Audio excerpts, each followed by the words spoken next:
As I've often repeated on this channel, Kenyans are hardly interested in foreign news. And quite often, foreign news includes what is happening in our immediate neighboring countries. Countries that are supposed to be very close to us in the East African community. Well, whether we like it or not, the developments in our immediate neighbors has started affecting us in Kenya. And indeed, in the weeks and months to come, it will affect us even more. In this video, we'll try to get a deeper grasp of what is going on in Uganda and Tanzania. And then we will conclude with the expected impact, and indeed the impact that we're already feeling as Kenyans. To get a proper perspective of Tanzania and Uganda, we need to start by understanding one very important point. As we speak, those two neighboring countries are being led by very brutal dictators. Dictators who are so brutal that they make Kenya, with all the problems, very serious problems we are facing, look like a very advanced democratic first world country. And I'm serious. Now, to many Kenyans, when they hear me referring to the leadership in Tanzania as a brutal dictatorship, they might be a bit puzzled. But may I remind you that most dictatorships come to power with a populist agenda. They appeal to the masses. They claim to be fighting for the rights of the masses. And they use something called propaganda very effectively. So that by the time you realize what is really happening, it's too late. Adolf Hitler and Idi Amin Dada come to mind immediately. This is exactly what these two gentlemen at different points in history did.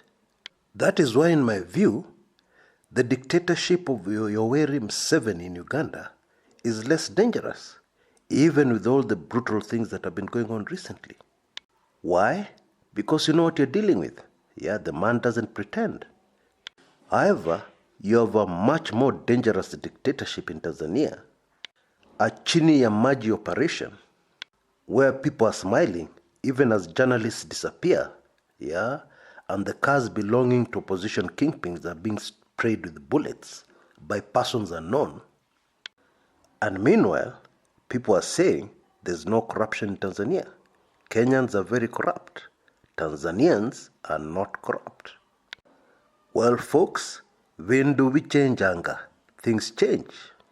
Because as we speak, you can drive from Nairobi to Mombasa without paying a single bribe to a traffic policeman.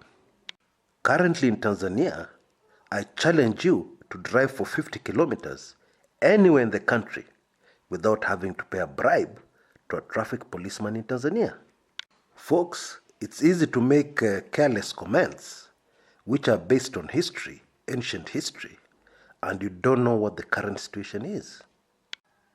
Folks, I assure you that what is happening in Tanzania is not information that I've received. Not only that, I've actually experienced it personally. You know, my love for Tanzania is very deep.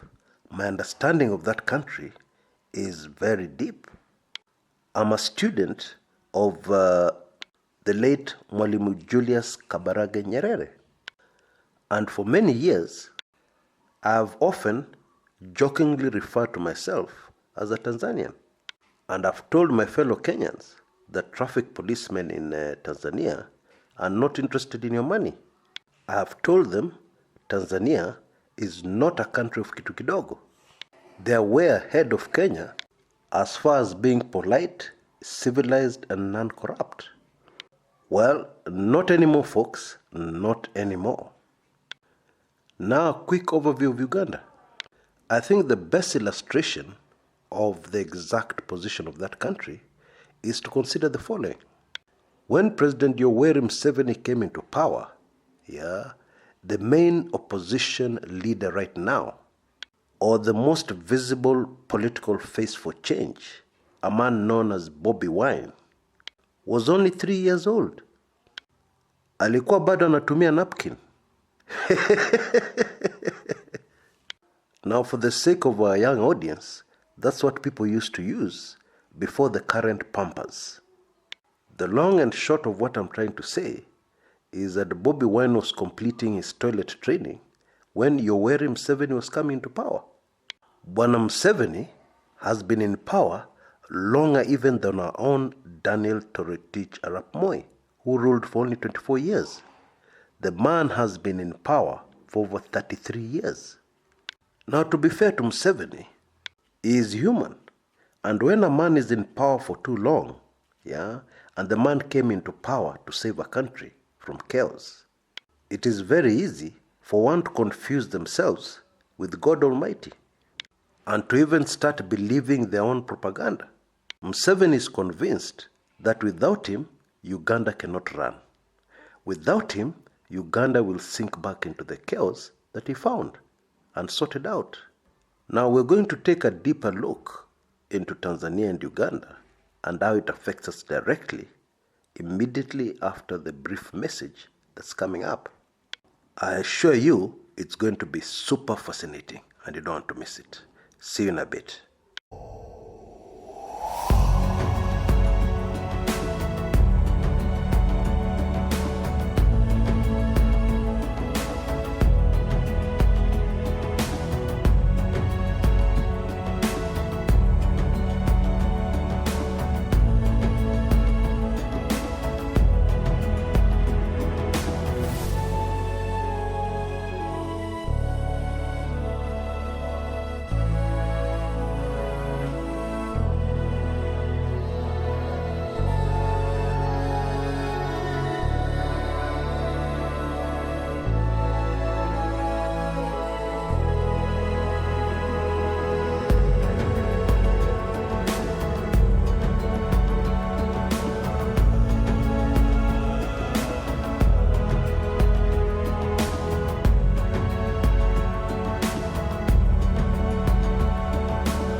Welcome back.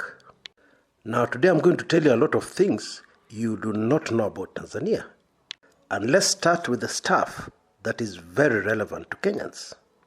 I happened to be in Tanzania at the height of the Jakaya Kikwete campaigns, when he was campaigning to take over from Benjamin Mkapa. One of his campaign promises was tufurushe wageni ambao wanakuja nchini kutunyanyasa ama kunyanyasa watu wetu.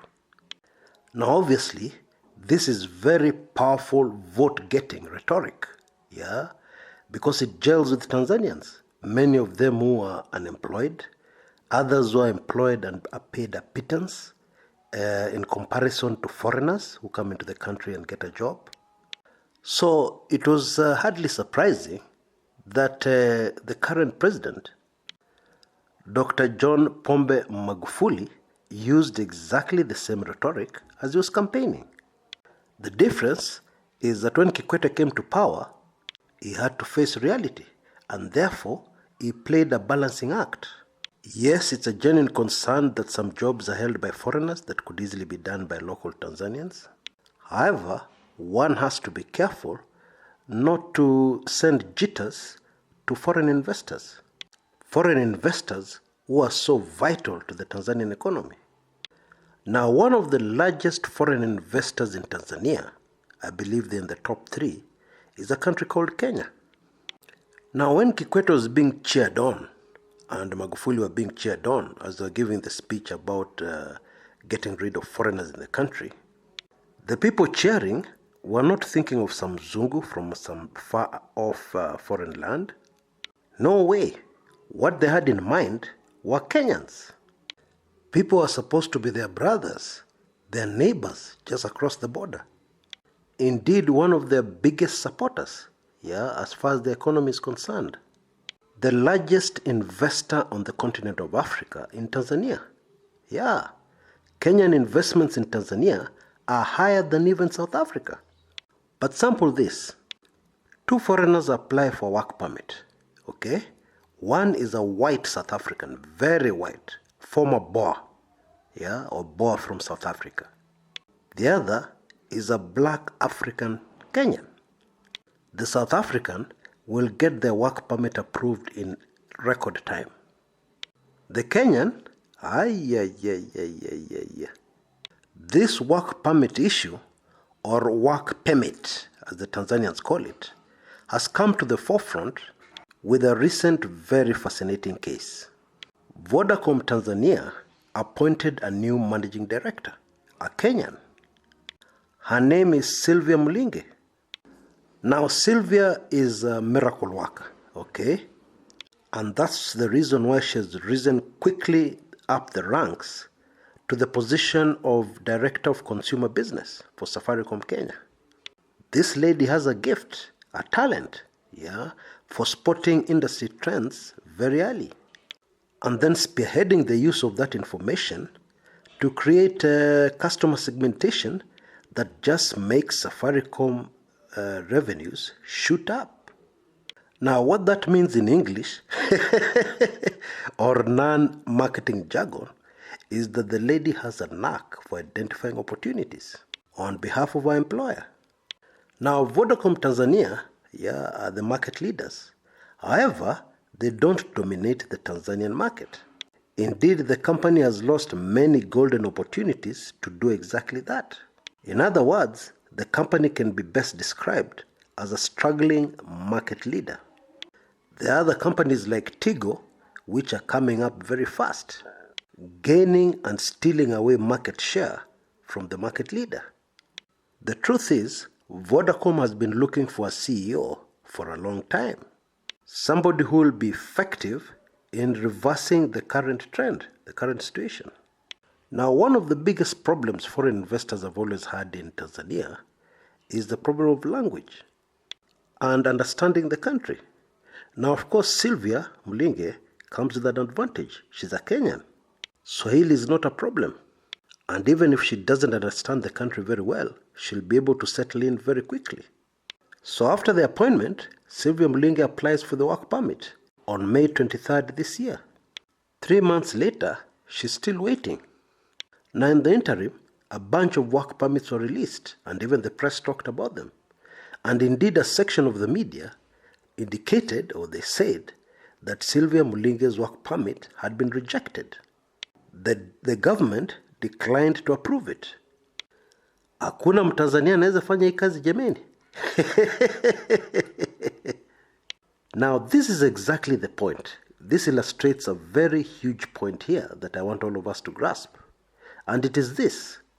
It is okay for an expatriate to come from the UK, even from South Africa, or from Italy, or from Timbuktu, and Tanzanians will be sure that no local can be able to do that job.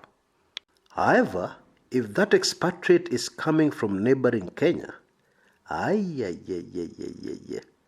because the point here is that CEO of Vodacom Tanzania, that post has been held by foreigners outside the continent of Africa until Sylvia's appointment. One thing that the Tanzanians have never wanted to admit, is the difference between the two countries, Kenya and Tanzania, in terms of skills and qualified people. Kenya is decades ahead. Kenya has a huge pool of very qualified people who other African countries are using very effectively, including South Africa, and indeed many countries even in the Western world.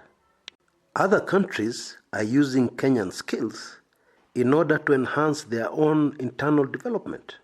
For instance, in the 3 months that Sylvia has been waiting for a work permit, she would have injected ideas and skills into the Tanzanian market, into Vodacom Tanzania, that would have definitely created new Tanzanian jobs. Now, let me give you a quick example of this huge deficit of qualified personnel and skills in Tanzania.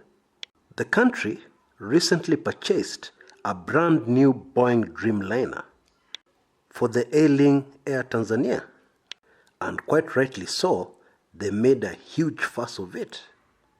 The aircraft was given a hero's welcome at the Mwalimu Julius Nyerere Airport in Dar es Salaam. But there was a huge problem, a huge, very embarrassing problem. there are no qualified Tanzanian pilots. So the aircraft was flown into the country by one of the Boeing pilots. I believe it was a lady, an American. Now the truth is, Kenya has way too many pilots. Indeed, now we are starting to talk about female pilots, something which was even rare a few years ago. But now we have almost half a dozen female Kenyan pilots flying jet aircrafts. Our neighbors have zero. Female, male, it doesn't matter. They don't have pilots. So the Dreamliner arrives in Dar es Salaam, and of course the press want to interview the pilot. So what happens? The technical director of Air Tanzania, who is a local Tanzanian, poses as the person who flew the Dreamliner into Dar es Salaam. Now this is one thing about dictatorships. Dictatorships are full of half-truths, propaganda, and pure lies and fabrication. And this is a perfect example. Because in my view, it's not a big deal not to have pilots, qualified pilots in the country. Announce it. Tell the people we don't have any local qualified Tanzanian pilots. Encourage youngsters to go into aviation. Indeed, shame local businesses and local people to invest in training pilots. Now, admittedly, training pilots is not cheap, and it doesn't take 2 years. You need to accumulate flying hours. You need years and years of schooling before you can fly a passenger jet, especially one as modern and as technical as the latest Boeing Dreamliner. But when you tell the public lies, and have your technical director pose as the person who flew the jet, in my view, you're not helping the situation.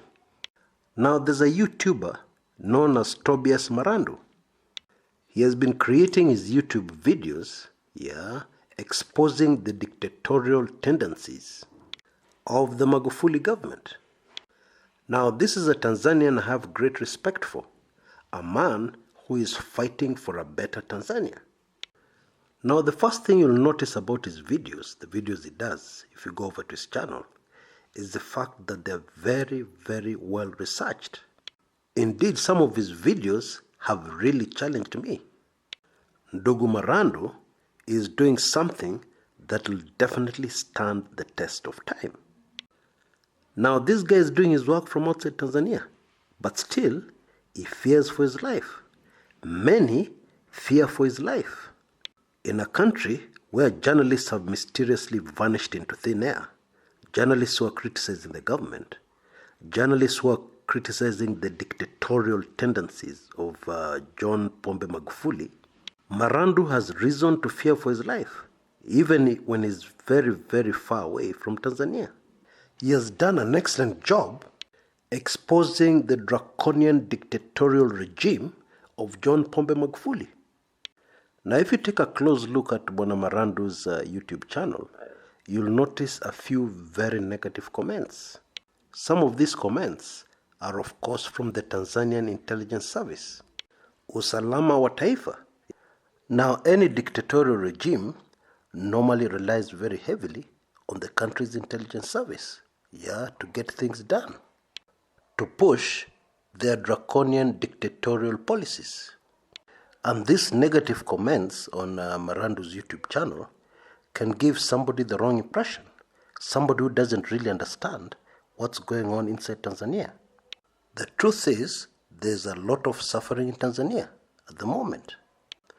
The impact of this dictatorial regime is starting to be felt, even in small villages, because it is widely believed that President Magufuli still has support, a lot of support, in the villages, mashinani.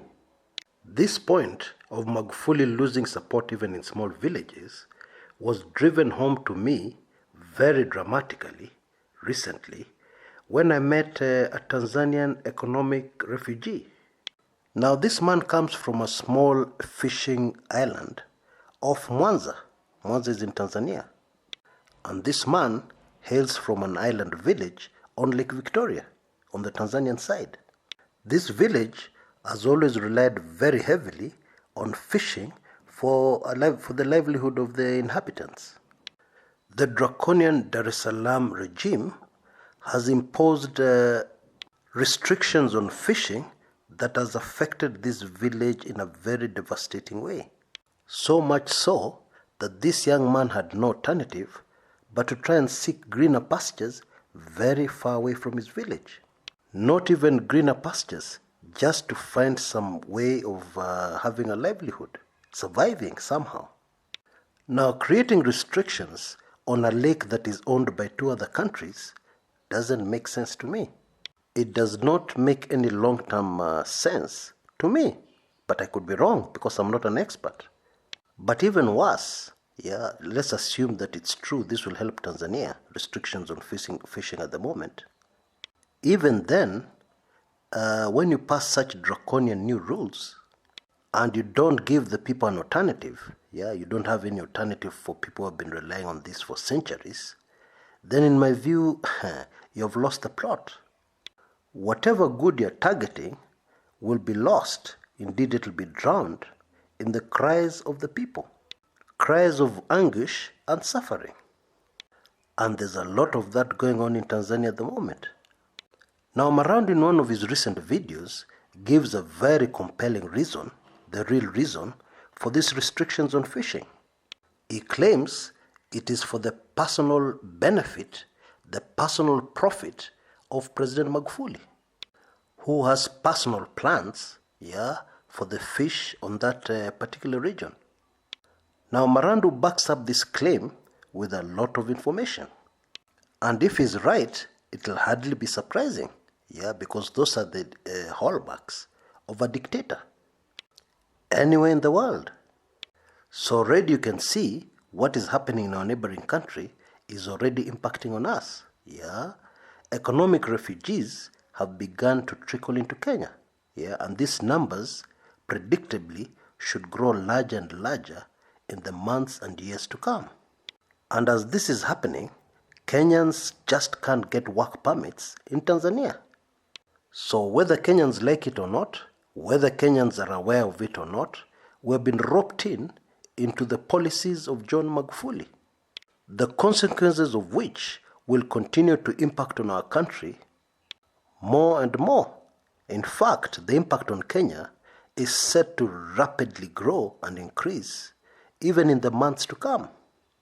Now, in part 2 of this series, we'll take a much closer look at our other neighbors, Uganda, and a man called Bobi Wine. And unfortunately, it's not clear, as I make this recording, whether Bobi Wine is alive or not. Yep, that's how bad things are in Uganda. Anyway, make sure you catch that one. You know the usual drill. Wait for the link on the top left-hand corner of your screen. As soon as that video is ready, you'll be able to click and go through right to it. Until then, this is Kshs, Kumekucha.